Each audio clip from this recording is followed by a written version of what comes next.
Doctor Ramswaroop Sahu, BSc part first, Sambhar lake, paper first.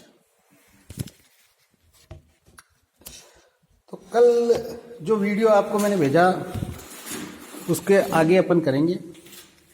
और इस video में यहाँ तक आए थे और यहाँ जो लास्ट वाली लाइन थी उसमें मैंने आपको बहुत अच्छी बात बता दी। वो बात ये थी कि बाह्य बल है, जो गुरुत्वाकर्षण का बाह्य बल है, उसी बल के ठीक दूसरा वीआर वाला भी एक बाह्य बल है। तो अब अपन क्या करते हैं, यदि रॉकेट का प्रक्षेपण ऊर्ध्वाधर है तो ऊर्ध्वाधर का मतलब सीधी सी बात है 90 डिग्री पे पृथ्वी के तल से, तो इसका ये कारण हुआ कि कोई कार्य तो नहीं करना पड़ेगा।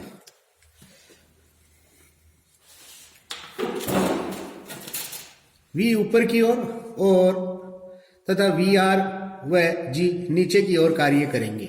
अब यहां इन्होंने क्या किया, डिस्क्रिमिनेशन करना शुरू कर दिया कि U जो अपन ने पहले पॉजिटिव डायरेक्शन में माना था और बेसिकली VR है जो U माइनस V है, तो V ऊपर की ओर अर्थात इसको हमने अगर धनात्मक ले लिया तो VR व G, तो ये बेसिकली रिलेटिव वेलोसिटी है, सापेक्ष वेग है, और सापेक्ष वेग है जिसके करस्पॉन्डेंस में, जिसके लिए U का मान अगर हमारे पास में बेसिकली माइनस में होगा तो U में से V निकाल रहे तो टोटल माइनस ही आना है, और G भी माइनस की ओर हमने अब इंडिकेट कर दिया।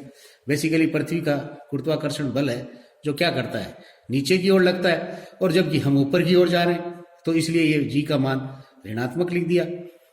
तो ये कह रहे हैं कि V बराबर minus G D T minus V R D M upon M. तो ये बहुत अच्छी डिफरेंशियल इक्वेशन आपके पास में, डिफरेंशियल की जगह यूं कह दो, हाँ डिफरेंशियल इक्वेशन ही है, बेसिकली इसको सोल्व करना है। यदि प्रक्षेपण समय t पर रॉकेट का इसके ईंधन सहित द्रव्यमान m0 तथा इस समय इसका वेग v0 है, यहाँ जो प्रारंभिक वेग था उस प्रारंभिक वेग के लिए अब v0 ले लिया, तो किसी अन्य समय t पे रॉकेट का वेग v है, तो समय सीमाएं t0 और t के मध्य समाकलन द्वारा प्राप्त किया जा सकता है। ऐसा करने के लिए v0 से v तक का मेरा वेग dv, अर्थात m0 जब मेरे पास द्रव्यमान है उस समय मेरा वेग v0, और टाइम को मैंने कह दिया भाई घड़ी अब शुरू करूंगा। और एक है जो बाद में जब जिस रास्ते पे वो चल रहा है उस समय कोई भी घड़ी का टाइम निकल रहा है उस समय उसका वेग v है, और उसका जो द्रव्यमान है वो dm अपॉन m, अपन तो यूं ही बात कर लेंगे भाई ये इस प्रकार का द्रव्यमान है, तो m0 अपॉन आपके m0 से m तक आप पहुंचते हो। m वह मास है जो एक्चुअली में रॉकेट का बचा हुआ हिस्सा जो ऊपर की ओर लास्ट में पहुंचने वाला है, और टाइम है जो 0 से t है। तो ये बहुत अच्छी डिफरेंशियल आगे समाकलन इसका करने पे ये सॉल्व हो गई। v minus v0 equal to G T, और करस्पॉन्डिंग टू 0 जगह t टाइम लिखेंगे उस समय 0 पे कैंसिल हो जाएगा, और minus V are log base of e, और आपके पास में m अपॉन m0। तो यहाँ आपके पास में क्या हुआ कि v बराबर जो फाइनल वेग होना है वह प्रारंभिक वेग प्लस रिलेटिव वेग और उसके corresponding log base of e m0 upon m और माइनस जी टी। ये अगर ध्यान से देखो तो पूरी की पूरी जो समीकरण है ये वाला टुकड़ा वो क्या है, अगर न्यूटन की गति के समीकरण से तुलना करूं मैं तो वो क्या होता है हमारे पास में, वो होता है u या v बराबर u80। तो ये आपके पास में प्रारंभिक वेग ही है पूरा, पर प्रारंभिक वेग मास परिवर्तन की वजह से बदला है। अंतिम वेग ज्ञात करने के लिए उपरोक्त सूत्र में t वह समय होगा जिस समय रॉकेट में उपलब्ध समूचे ईंधन का दहन हो जाएगा। कुल मिला के समय वह है t जिस समय हमारे पास में केवल मैंने बताया ना m हिस्सा ही बचना है, बाकी हिस्सा खत्म हो जाना है। यदि रॉकेट में ईंधन के जलने की दर अगर अल्फा है, यहां इन्होंने अल्फा को क्या किया, अल्फा को एक पैरामीटर को डिफाइन किया, और वो डिफाइन पैरामीटर क्या है, वो डिफाइन पैरामीटर बेसिकली देखो alpha into T is equal to M, यानी इसका मास का मात्रक है अल्फा इंटू टी। ये मैंने आपको शुरू से ही कहा है कि कोई हमारे पास में विधि नहीं है, हमें किसी सिस्टम को समझाना है, इसलिए उस सिस्टम को समझाने के लिए हमें खुद को पैरामीटर एडॉप्ट करने। कोई मैथमेटिक्स से हमें कोई ये नहीं ज्ञान देती है कि तुम ऐसा करो, मैथमेटिक्स का तो हमें ध्यान रखना है, मैथमेटिक्स को तो हमें औजार की तरह काम में लेना है।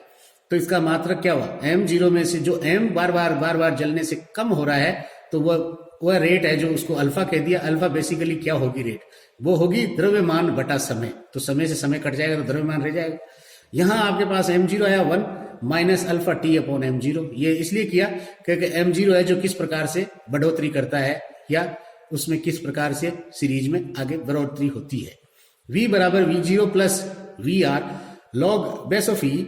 और आपके पास में देखिए ये जो स्ट्रक्चर है m अपॉन m0, इसको हमने क्या किया, रेट ऑफ ईंधन के जलने की रेट यानी कि fuel rate of fuel burning जो सिस्टम है उसमें हमने इसको डेवलप कर लिया। और यहां हमारे पास में वापस जीटी लिख दिया। तो ये अब इसको क्या किया इसने ये किया कि 1 minus alpha T upon m0 क्या किया, एक घातांक ऊपर ले गया, यानी कि ये है बेसिकली 1 अपॉन और आपके पास में ये ब्रैकेट है नीचे की ओर। अब मैंने इसको एक्सपोनेंशियल ऊपर ले गया तो ये क्या होगा, -1 घात में आ जाएगा।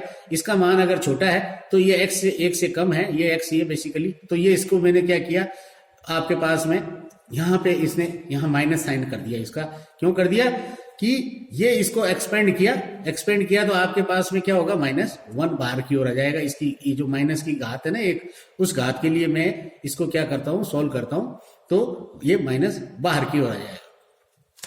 तो ये आपके पास में v minus v0 log base of e और 1 प्लस अल्फा टी m0 और माइनस जीटी है। तो ये बेसिकली देखो यहाँ इसका रीजन क्या है, ये रीजन ये है कि लॉग है इसलिए माइनस बाहर लिखा है मैंने, अदरवाइज नहीं लिख सकता था।